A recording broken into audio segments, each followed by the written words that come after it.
पथ निर्माण मंत्री भाई नंदकिशोर यादव जी, पाटलिपुत्र के लोकप्रिय और माननीय सांसद भाई रंजन प्रसाद यादव जी, अधिकारीगण, प्रिंट और इलेक्ट्रॉनिक मीडिया के पत्रकार बंधुओं और यहाँ उपस्थित बहनों और भाइयों, मैं पथ निर्माण विभाग को और पुल निर्माण निगम को धन्यवाद देता हूँ कि उन्होंने एक जनोपयोगी परियोजना का कार्यारंभ करने के अवसर पर मुझे निमंत्रित किया है। जो काम होने वाला है, जगदेव पथ से लेकर शेखपुरा तक फ्लाईओवर का निर्माण, इसके बारे में और इसकी उपयोगिता के बारे में माननीय मंत्री जी ने आपको अवगत कराया है। उन बातों को दोहराने की जरूरत नहीं है।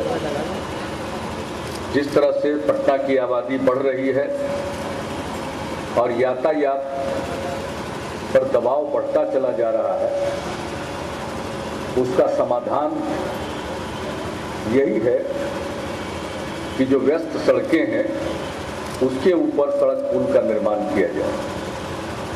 जो थ्रू ट्रैफिक है उसके चलते ट्रैफिक जाम न लगे।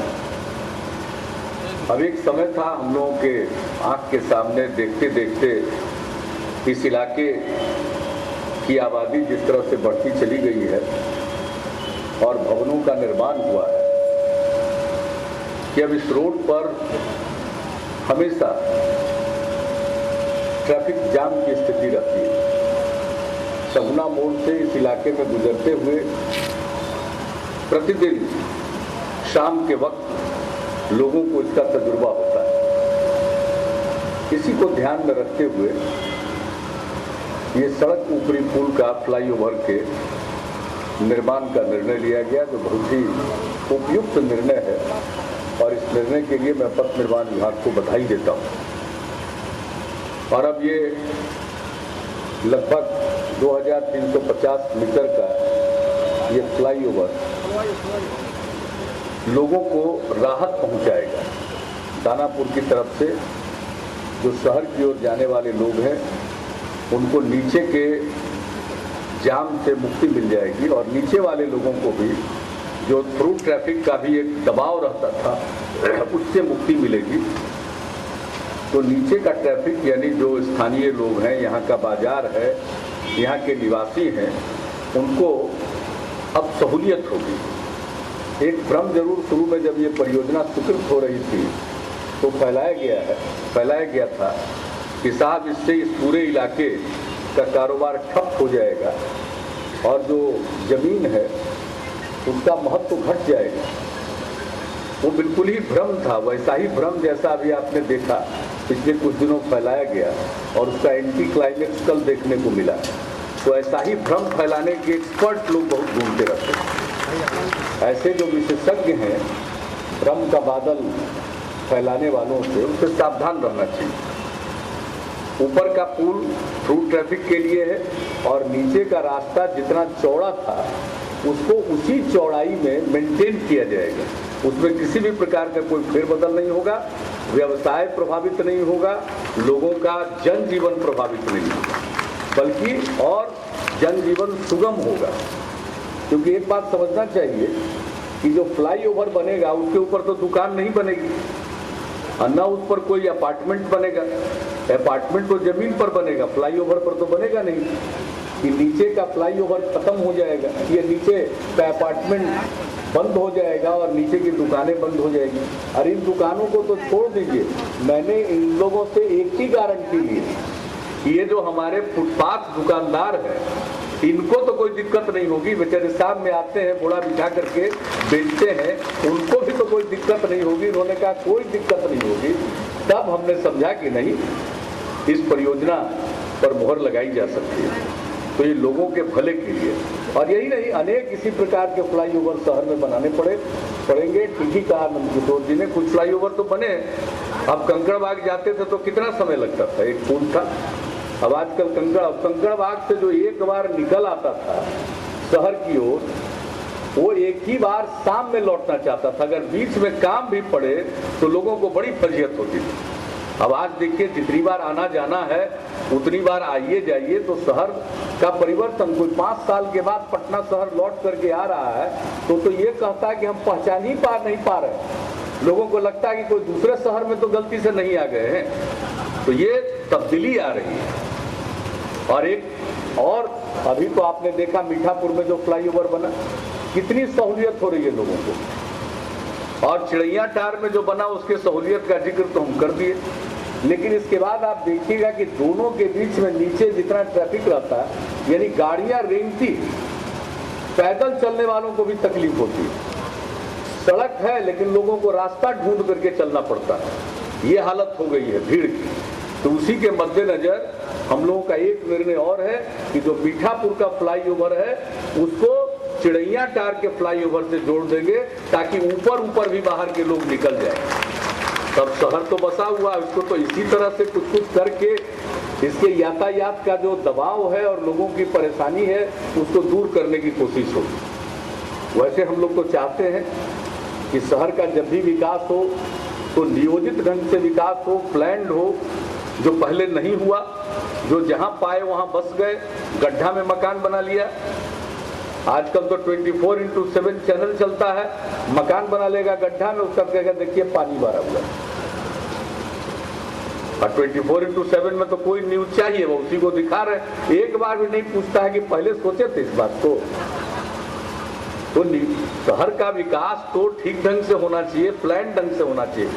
तो उसके लिए भी हम लोग एक कानून बनाने जा रहे हैं कि अब आगे से शहरों का जो विकास हो वो प्लान ढंग से हो, नियोजित ढंग से हो, और उसको ठीक ढंग से जब कोई इलाका बसे तो उसके पहले उसमें सड़क बन जाए, बिजली का तार किधर से जाएगा ये तय हो जाए, फिर ड्रेनेज का हो जाए, स्टोन ड्रेनेज का हो जाए, सीवरेज का हो जाए कि किधर से गंदा पानी जाएगा, नाला किधर से गुजरेगा, किधर से अगर बरसात में पानी ज़्यादा पड़ेगा तो वो ड्रेन आउट कैसे करेगा, पानी निकल न जाए।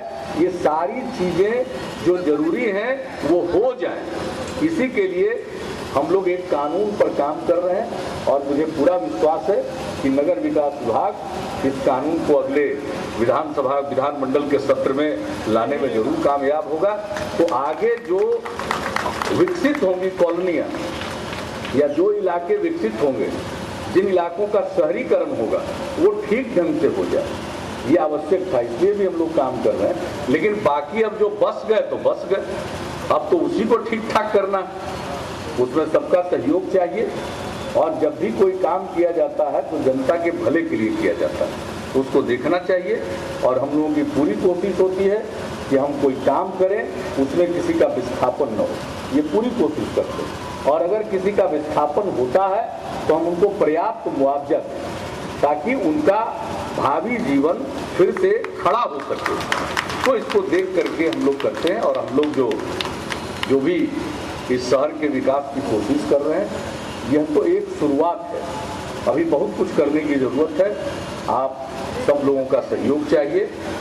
और पर्व त्यौहार का मौसम शुरू हो गया, आज से नवरात्रा की शुरुआत हो गई, दुर्गा पूजा होगा और बकरीद भी आएगा। तो मैं आप सबको इसके लिए ढेर सारी शुभकामनाएं देता हूं।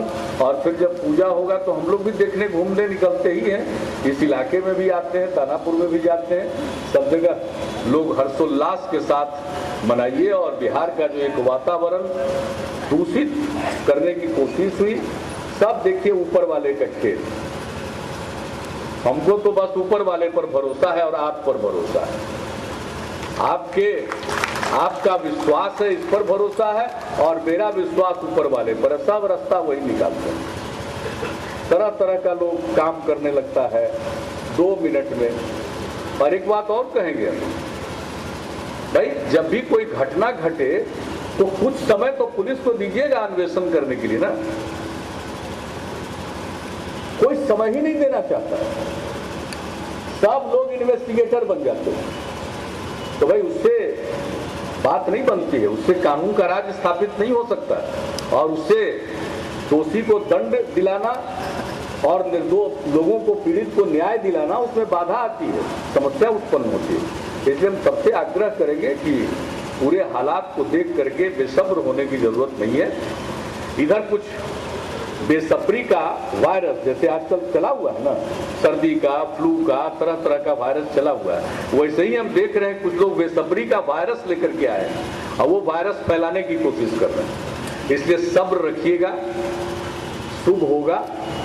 और यही हमारी प्रार्थना है माँ दुर्गा से कि सब बिहार में सुख हो, शांति हो, लोगों में आत्मशक्ति आए और हर प्रकार की चुनौतियों का मुकाबला करने में लोग कामयाब हो और फिर अपना बिहार भी तरक्की करते हुए आगे बढ़े, हम भी विकसित कहलाएं और बिहार के बाहर इज्जत पाएं, अपमानित होना न पड़े, यही शुभकामना है। इन्हीं शब्दों के साथ मैं फिर पथ निर्माण विभाग को, पुल निर्माण निगम को धन्यवाद देता हूं। विशेष तौर पर भाई नंदकिशोर यादव जी को, जो पथ निर्माण मंत्री जी हैं, उनको मैं धन्यवाद देता हूं कि उन्होंने इस अवसर पर मुझे याद किया और सदैव यातायात को सुगम बनाने के लिए हमारी तरफ से पूर्ण सहयोग सदैव आपको प्राप्त होता रहेगा। इन्हीं शब्दों के साथ आप सबको बहुत बहुत धन्यवाद, बहुत ढेर सारी शुभकामनाएं।